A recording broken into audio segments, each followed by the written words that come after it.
Hello, everybody, and welcome. My name is Johanna Hussey. I am the Assistant Director of Engagement Programs here at Brown in the Office of Alumni Relations. We want to thank you all for joining us today for our webinar. These webinars are designed for women to support other women by offering career conversations within our Brown alumni community. All lines are muted, and if you have questions, please ask them via the chat. You can also email us at wlp@brown.edu with any technical issues or questions. Today's webinar is titled Mastering Your Inner Voice, a Career Conversation with Andra Greene Ellingson, Brown Class of 1978. Andra is a partner at Irell and Manel LLP, where she is head of the Class Action Defense Practice Group. And with Andra, we are joined by Gladys Mendez. Gladys is from the Brown Class of 1994, and she is a healthcare professional committed to serving the greater needs of society. She does this by leveraging coaching, advocacy, and leadership skills to achieve safe, accessible, quality services that preserve the dignity of every person. Andra and Gladys make a great team, and both serve as co-chairs of our mentoring committee for the Brown Women's Leadership Council. So as I said, this webinar is being recorded and will be shared with our mentoring community as well as added to our webinar archive, and we are ready to get started. Thank you, Johanna, for those wonderful introductions. And again, welcome to all of you for joining us this afternoon. As you heard, Andra is going to take us through mastering your inner voice. It's going to help us to understand how we can use our self-talk to serve us well. Andra, the floor is yours. Thank you. Hello, everybody. As that wonderful introduction told you, I'm Andra Greene Ellingson, Brown Class of 78. After leaving Brown, I followed my dream to become a lawyer. I graduated from Harvard Law School right after I got out of Brown, and then I went into a clerkship for a federal judge for a year, and then I started in private practice. 32 years ago, I joined Irell and Manel, a large law firm in California, and I got to fulfill my dream of being a trial lawyer. I specialize in handling complex business disputes, generally between large companies over cutting-edge legal issues. So it's been a wonderful career, but one that has certainly had a lot of stress related to it, and that's going to lead into my talk. I've remained very connected to Brown University, and I'm proud to be a member of the Women's Leadership Council, and I have the pleasure of co-chairing the mentoring committee with Gladys. So now let's talk about our inner voice. We all have them, and I know for many years, I thought my inner voice controlled me rather than the other way around. It really is surprising to me that I am here talking about the power of a positive inner voice and how to have positive outlooks and positive self-talk, because for much of my childhood and the early years of my career, my father referred to me as gloom and doom. The sky was always falling. Everything was a catastrophe. And I had trouble getting out of my own way. Now, as a lawyer, I was trained to deal with risk, to handle possible bad outcomes, and to advise clients accordingly. And I was able to do that, but what I had difficulty with inside was controlling my own inner voice, the voice that was talking to me. And we all have multiple inner voices that speak to us. Some are positive, they tell us we did a great job, our hair looks good, we have good friendships, and others are very negative. They tell us we can't do something, we won't get a job, our boss is going to find out we are really an imposter and can't do the job we were hired to. All of these competing voices. And it's important to know that your self-talk is something you can control. You can make it work for you. And so what I'd like to talk about is what this all means, how we can make our inner voice work for you and control it. The first step in this is tuning in and listening and understanding where your inner voice is coming from. And it's important to do this because our own inner dialogue is hugely powerful, and it influences us tremendously in both our outlook and our performance. For example, if your inner voice is telling you you're not competent, you are going to have stress. It's going to be that much more difficult for you to accomplish what you need to. And it's frankly a mental downer. And as all of us know, when we've had periods where our inner voice is saying mean things to us, it affects our mood, and it can even affect our health. The Mayo Clinic has done a number of studies that demonstrate that there's a direct correlation between what we think and how we feel, both mentally and physically. And this inner voice, the way we talk to ourselves, will determine our outlook. If the inner voice is being negative, we're going to feel that way. If our inner voice is supportive and positive, we are going to feel supported and we're going to feel more positive. It doesn't mean we'll always be in a great mood, but at least we'll have perspective. So I find for me, as I was learning to change my inner voice from being a constant downer and a negative and an impediment to what I was doing, that I needed to step back and almost be like a third-party observer, listen to what I was telling myself and challenge that inner dialogue. And so there's an acronym, THINK, that explains this process. And THINK stands for the following questions to ask yourself. T, is it true? H, is it helpful? I, is it inspiring? And is it necessary? And K, is it kind? And I'm going to give you two examples from my own experience to illustrate this point. I am a trial lawyer, which means that I handle cases and argue motions in front of judges, try cases in front of juries, and often there's a clear winner and clear loser. And I found, especially early in my career, if I say lost a motion in court, the judge ruled against me, my immediate reaction would be to say, I'm a bad lawyer. I can't do my job. And so using that example of the think technique, you step back and you hear yourself saying, I lost a motion, so therefore I'm a bad lawyer. And you ask yourself, is it true? Well, no, it's not. It means I lost this particular motion. It doesn't mean I have no capability as a lawyer. I'm over-dramatizing.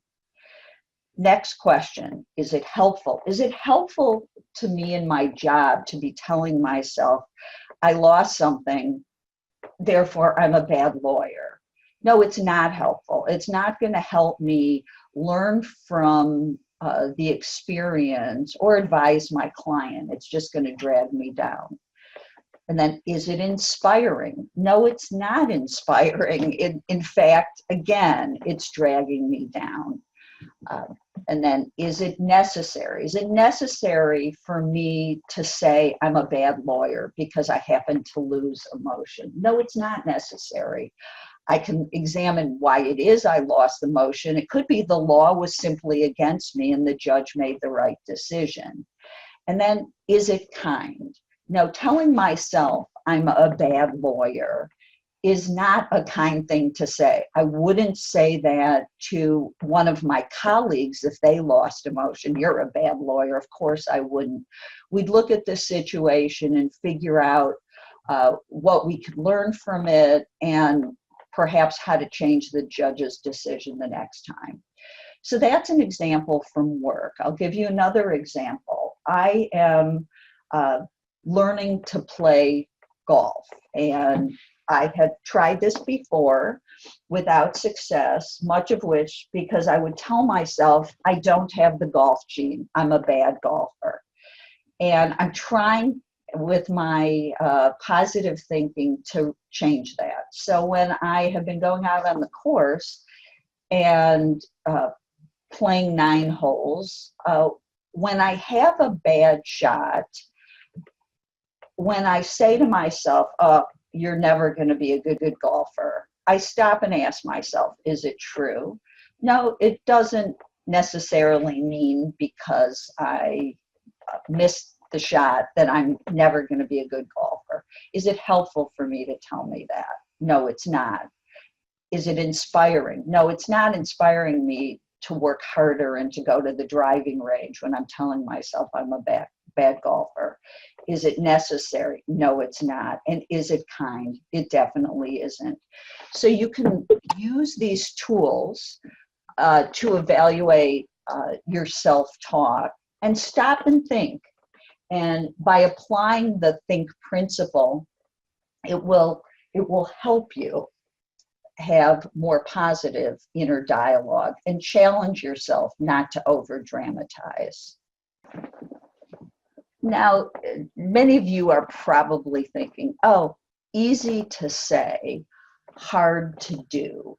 And I agree with you. If you have been having a negative inner voice for many years, as I did, it can seem daunting to try and change it, to control your inner voice rather than let your inner voice control you. But this is where you should trust yourself. You can make your inner voice work for you, especially in challenging times. And the first way to do this is by reframing the talk. A person who writes about this subject a lot, Dr. Sherry Phelan, calls this turnaround thinking. Well, what does this mean? How do I reframe the talk? Well, in my example of losing the motion in court, instead of when you lose the motion saying to yourself, I'm a bad lawyer, stop and say, I lost the motion. That's it. That's what happens. Make it more manageable. Or, I lost the motion, but I gained insight into what concerns the judge, and I can address that going forward in this case. Or in the case of the bad golf shot, don't say to yourself, I'm a bad golfer. Say, I hit a bad shot. Next time, I'm going to aim better, or I'm going to use a different club, or I'm going to keep my head down. And trust yourself as you go through this process. There are many ways to do it. I find two conceptual frameworks to reframe work for me. The first is to say, what would my best friend tell me in this situation? And if I lost a motion in court, would my best friend tell me, Andra, I'm sorry you lost, but it's because you're a bad lawyer? No, she wouldn't. She would say, that's unfortunate that you lost. You must not be feeling great about that, but what are you going to do next time? And then another way to look at this from a slightly different perspective, what would you say to a friend in that situation? If your friend, say, hit a bad golf shot, would you say to your friend, you know, you should just hang up those clubs. You are never going to be a good golfer. Of course you wouldn't. You would be much more objective. You would be supportive. You would acknowledge, yeah, it's too bad you duffed that ball, but you would offer something constructive and supportive, or at least more realistic. As you go through this process of reframing, your confidence will be developed, and you'll project it more, and you'll feel better about it. Now, when you go from having a negative self-talk to try and make it more positive, you are changing a habit of what might have taken a lifetime to develop. And so you need to understand this is an ongoing process. You are not going to change it overnight. You're teaching yourself a new habit, so it's going to take you a period of time. So if you try to reframe negative self-talk and you find you're not successful the first or second time, I hope that you won't say, well, I'm going to be a failure at this. I'm never going to be able to go from negative to positive, because then you're falling right back into the same old pattern. Just understand it's an ongoing process. You need to work on it, and you need to be kind to yourself along the way. And other clues that I would offer you as to unhelpful negative self-talk to stop yourself, eliminate, if you can, from your self-talk words like always, never, such as I'm always going to be a terrible golfer. I'm never going to win this case. My clients are never going to trust my judgment. That usually is not realistic. It's over generalizing, and it's not productive. So trust yourself along the way, take your time, and be kind.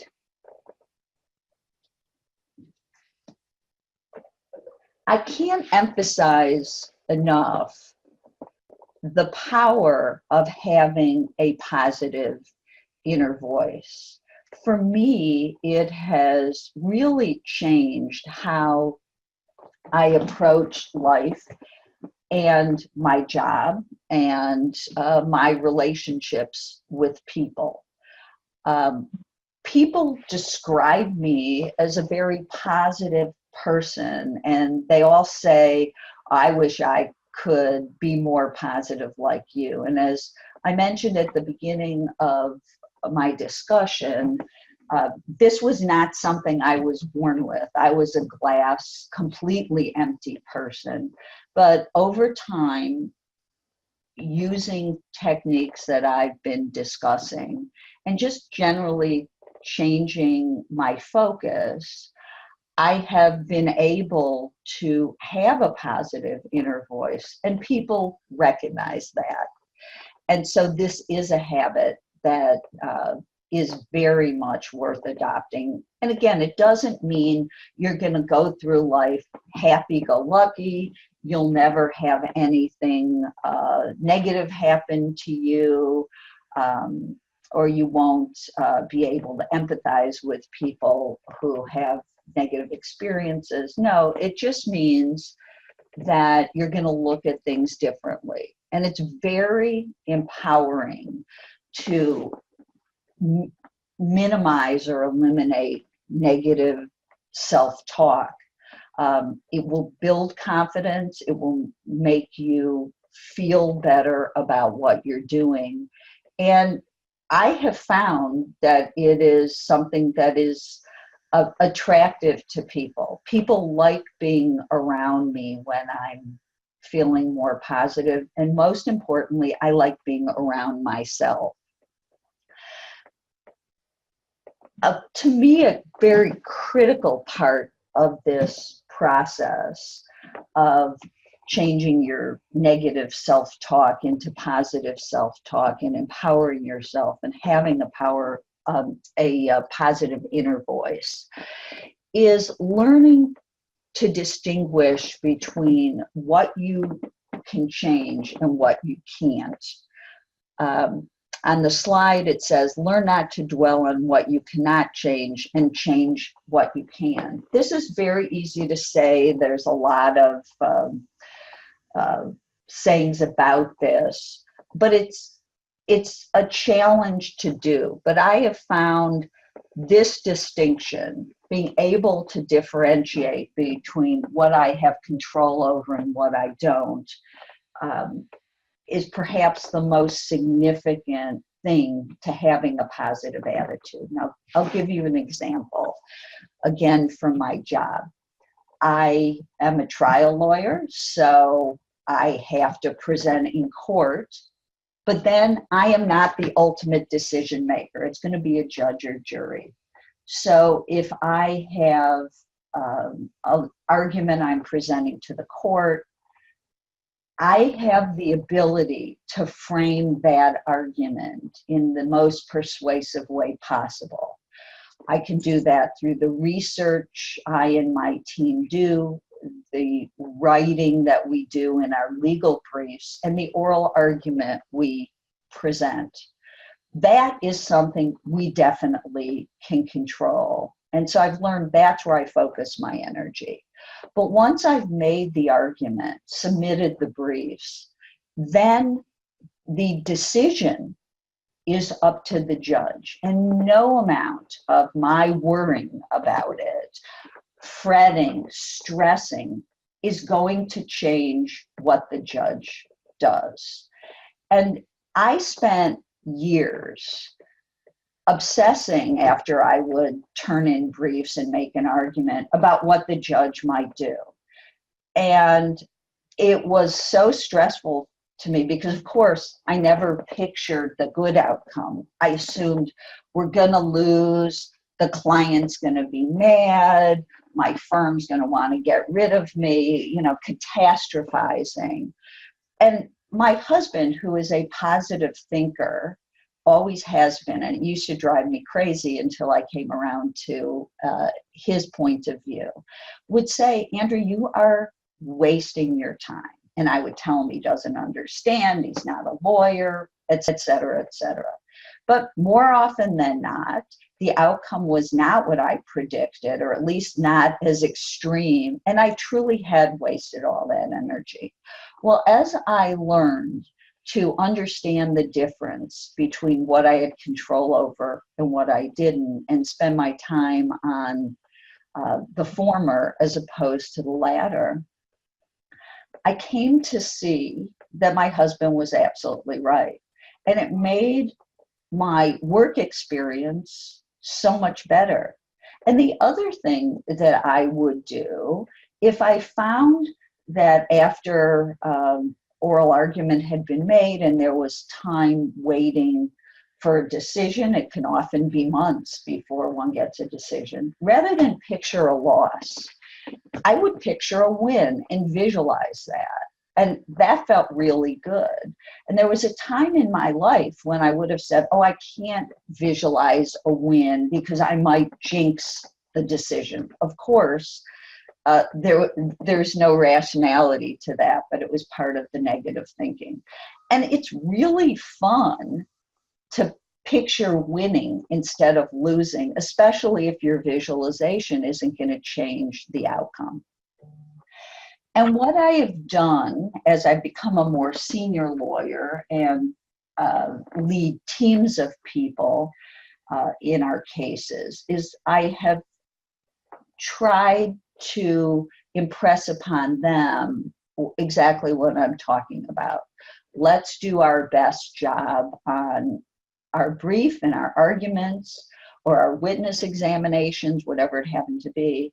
And then let's not dwell more than we have to on what the decision might be. And let's certainly not picture and obsess about negative outcomes. And my team has said that it's helped them too. And if I can make the already stressful lives of their lawyers a little less stressful, then I've passed on something good. So how do you help yourself through this process?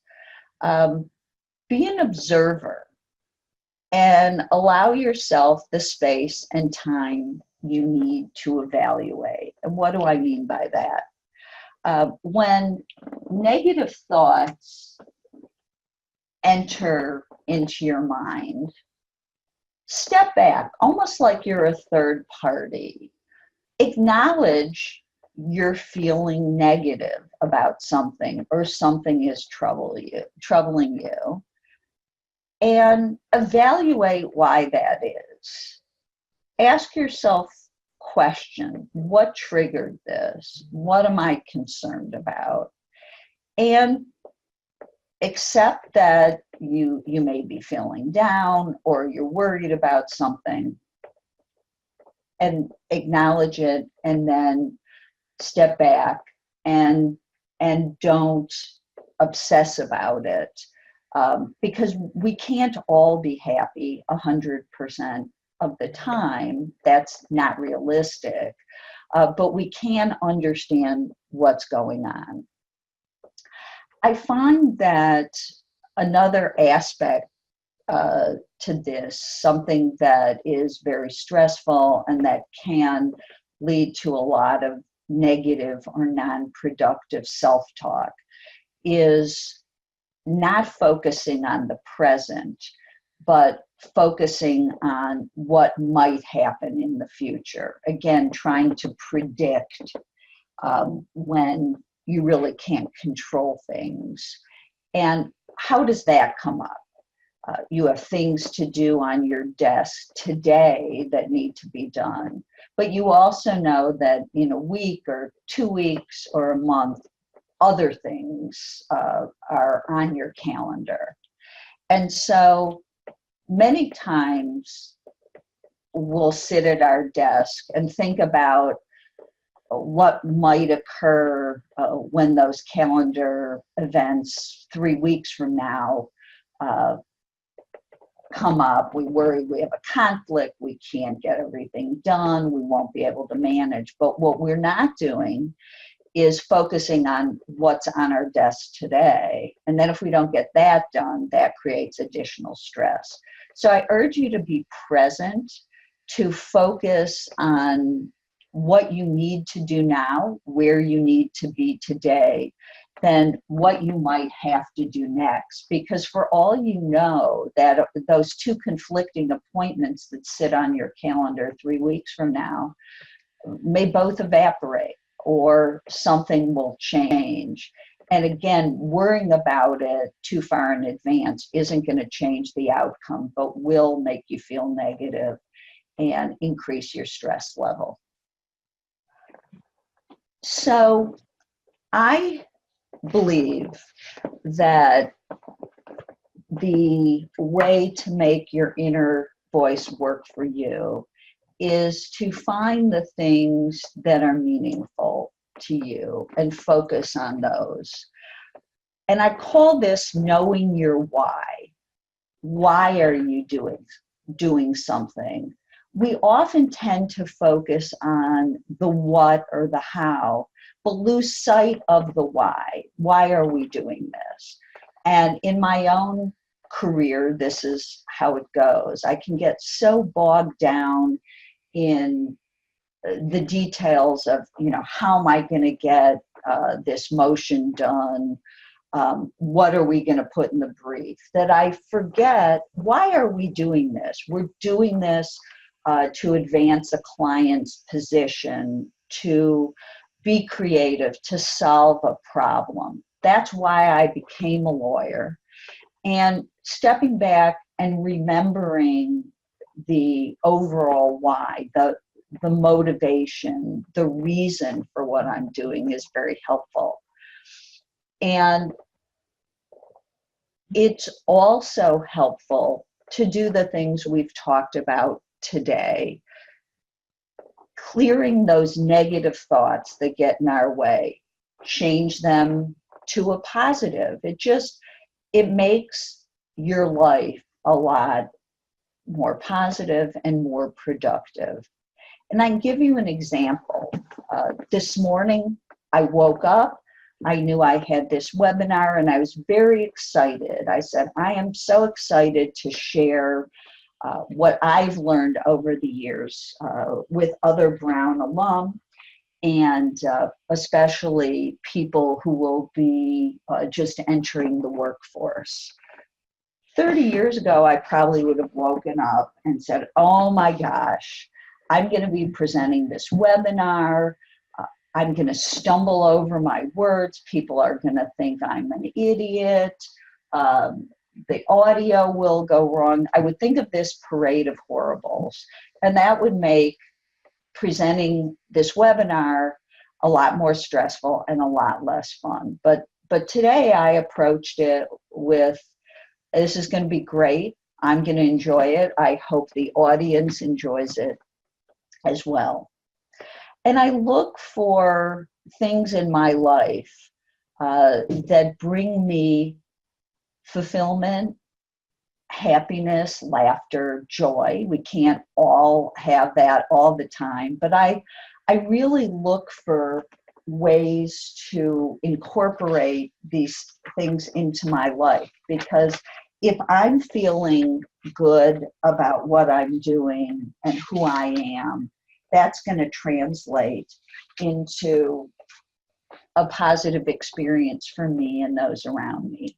And one thing that I have done as I have reframed my whole outlook on life is I have observed people who are negative and who really don't add to my my desire to have positive relationships and positive self-talk. And I have either eliminated them or minimized my contact, because I don't, not everyone is happy all the time, of course, and our friends go through difficult periods, as we all do. But there are people who just, I found, suck the wind out of me. And to the extent I can eliminate that, it's been very helpful to me. And I also try to smile more, because you can tell when someone is smiling. It just feels good. It feels positive. So we all have different things that bring us fulfillment or happiness or joy. And I encourage you all to find yours, to find the things that make you feel good and that will help your inner voice be more positive. And I have my own recipe for positivity. Everybody's is different, but let me talk to you about mine. For me, it's finding three things that I love. One is making you money, and for me, that's my job. I always say I have the greatest job because they pay me to do what I love. And I have always wanted to be a lawyer for as long as I can remember. I I am a lawyer, and I've been one for 37 years. It's got its ups and downs and challenges, but it remains my passion. People always say to me, do you like your job? And I say back, of course I do. I've been doing it for 37 years. And I would urge you to find a job, a career, a pursuit that will hopefully support you, but that you are passionate about. Another ingredient for my recipe for positivity is doing things to keep me in shape. I am an exercise buff. I often say that's my addiction, love the endorphins. And I work out doing a variety of things. And a number of years ago, I discovered yoga. It was something I never thought I would enjoy, but it has become my passion. And I even became a certified yoga instructor so that I could really learn all about yoga and master the poses. But I did learn many things from yoga that play into having more positive self-talk, being present, not judging, understanding that everything is a practice and we're all constantly improving. And that same philosophy is what helped me reframe my inner voice from a -1 to a positive. And then my final ingredient for staying positive is being creative. And we all have different creative outlets. I like to write, I like to read, and I have even become creative on social media by creating an account for my Siberian Husky, Jack. He has over 27,000 followers now on Instagram. And that's just a little hobby of mine, but it makes me smile and it connects me, or I should say my dog, to thousands of people all around the world. So I have learned to master my inner voice. I will say there are days when it's more challenging than other days, but I feel that I have all the tools that I need to make sure my inner voice is working for me and not the other way around.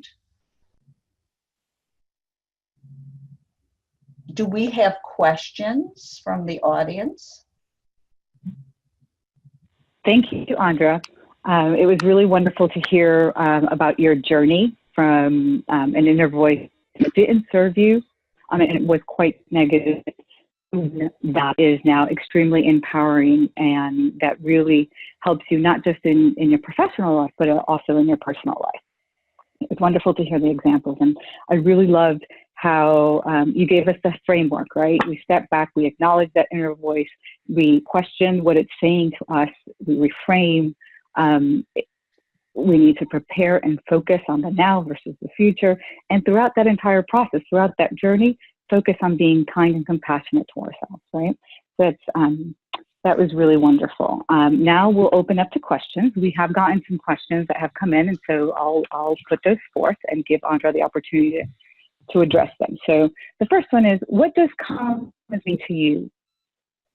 Confidence to me means trusting my decision, trusting myself, and not constantly second guessing what I have decided or a course of action. It's very simple. I would say trusting my own judgment and not necessarily feeling that I must listen to everyone else. Certainly, I want to consider other opinions, but I no longer feel that I must be a slave to others' views. I trust my own. That's great advice. Question number 2, do you think you can give or help, give someone confidence? Is it possible to help someone develop their inner voice? I think very much it is possible to help others develop their inner voice. I don't think another person can make somebody be confident in and of themselves. I think that we can assist people in finding their inner voice and feeling more confident. Let me give you some examples. People we encounter who we either say supervise in the workplace or respect us in our profession or in life in general, feel very good when they get positive feedback from us or constructive feedback. Like I work with junior attorneys here at my law firm, and I understand that their level of experience is nowhere near mine. I'm a senior partner here, and so what I say matters to them, and I'm very mindful of what I say and how I say it. And I try to give very constructive feedback, tell them they did a good job, this is very promising, give them guidance on how they can improve. And I found that because they've said to me that it does help them. And I know in my own career, there were many people like that who told me I did a good job or helped me be a better lawyer or worked with me to improve my skills. That was a big confidence builder, both because of what they said in particular, but also the fact that people who I respected and admired took the time to help me and show they had confidence in me. It's always inspiring. And I think our mentoring program, the Women's Launchpad, helps provide that that confidence builder to Brown seniors. It's one of the things about the program that I find especially inspiring.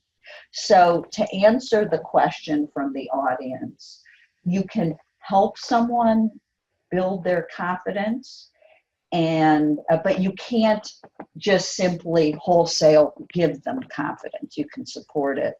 And on the flip side, something I want to remind people, you can devastate another person's confidence by things you say, especially how you say them. And again, one of the things we talked about earlier is when we talk to ourselves, we need to be kind. And that's something we need to remember as we talk to others, especially subordinates in the workplace or younger people who are looking to us and hanging on every word we might say about their performance. Yeah, that's it. It comes down to your words matter, right? What you're saying, how you're saying it, and the tone. Are you trying to build someone up and help them, or are you trying to, what's your end goal? Is it to help someone and build them up, and have them learn through that process, or is it to break them down? And what in the end does that breaking down do overall? Thank you. You shared a little bit about this, but can you share some more information as to a time in your life where you didn't feel confident and how that came about, or what was the source of that lack of confidence? I would say I was fairly confident until I got to law school. I always say there are two things I liked about law school: getting in and getting out, and in between, not so much. But it was not a confidence builder at all. In fact, it was a confidence destroyer. Part of it was the way law school was set up back in those days. Part of it was there weren't a lot of women at the time, and there was a lot of hostility.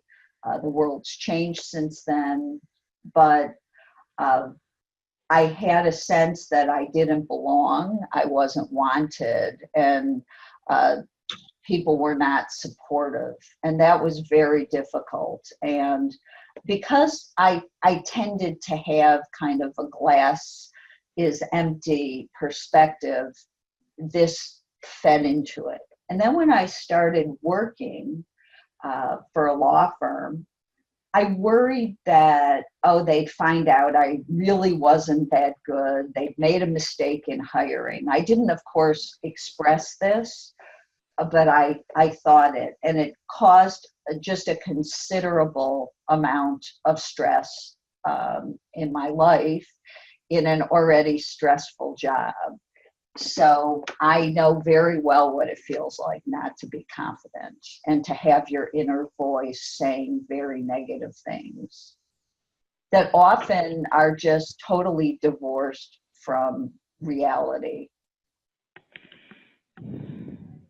Wow, thank you for sharing that. I wouldn't. I first of all, I don't know that much about law school. I'm not a lawyer, but it that really puts it in perspective and gives me makes me appreciate your experience and where you from where you were to where you are now even more. When was a time in your life when you felt extremely confident, and what does that typically feel like? Well, I would say that the last 10 years of practice, I feel very confident in my job. I can objectively look at my career and my successes for clients. I feel like I've mastered my skills. I go into a courtroom, I feel very comfortable. I'm a accomplished public speaker, whereas I used to be just so nervous. Now I don't have those issues. And it feels wonderful. It really does. And I've also given myself permission to say, I can do this. Sometimes we tend to diminish our own accomplishments. I think that's something I see a lot of women do, especially. But I've given myself permission to say, you got this. And it feels very good. And I urge people in their own self-talk to give themselves pats on the back. You nail a project, your boss gives you great feedback, you land a new client. Say, great job, because others would say that to you. You should say it to yourself. Mm-hmm. I really love how you started your response to that particular question. You said the last 10 years of practice, and you're probably referring to your practice as your law practice, but to me, it stood out pretty much like it's exactly that. It's practice, right? Mastering your inner voice so that it can help you and empower you is about practice and stepping back, practice and evaluating, and practice. And I think you said in giving yourself permission. That's really important. Giving yourself permission and complimenting yourself. You can celebrate those small steps along the way, and they make a huge difference in getting you further along on that journey. Last question that we got was, what books, blogs, or resources would you recommend for additional information on this topic? The nice thing about this topic is it's very current. If you put into Google positive thinking or positive inner voice, you will get a tremendous list of resources. There's a book from 1952 which started it all called The Power of Positive Thinking, and I think that's a great one to read. But I think it's helpful to read all kinds of short articles. it's helpful as I sometimes think I'm stuck. You know, is there another way to look at reframing my inner voice? You put that on in Google and you'll get articles. I mentioned before my friend Dr. Sherry Phelan's blog, Turnaround Thinking. I find that helpful. There are other blogs like that out on the internet. And so I wouldn't be wedded to anything in particular. I would try a variety of things. The other avenue to approach is mindfulness is very popular these days. There's all kinds of seminars on it, programs, you can attend webinars and avail yourself of that, because mindfulness, being present, focusing on the now, observing your thoughts is all related to this. And for me also, an important resource is the practice of yoga, which incorporates many of these principles. You know, Gladys, you commented on the word practice. As a lawyer, you're always practicing because you're never done getting better. You can always improve. There are always new opportunities and challenges. One of the things I like about it, in fact. And the same is true of yoga. You describe yoga, or I describe yoga, everyone does, as a practice, because there's no end game. You're constantly on a journey. You're constantly improving and finding new avenues. Andra, that was wonderful. I really enjoyed all of the experience and information and advice that you've provided. And I really think that a lot of our listeners will be, I hope that a lot of our listeners will be able to take so much of this and apply it, begin to apply it in their own life, both professionally and personally. You'll see the slide. If you want to connect with Andra, these are the places to reach her at. And now I believe Johanna will wrap things up for us.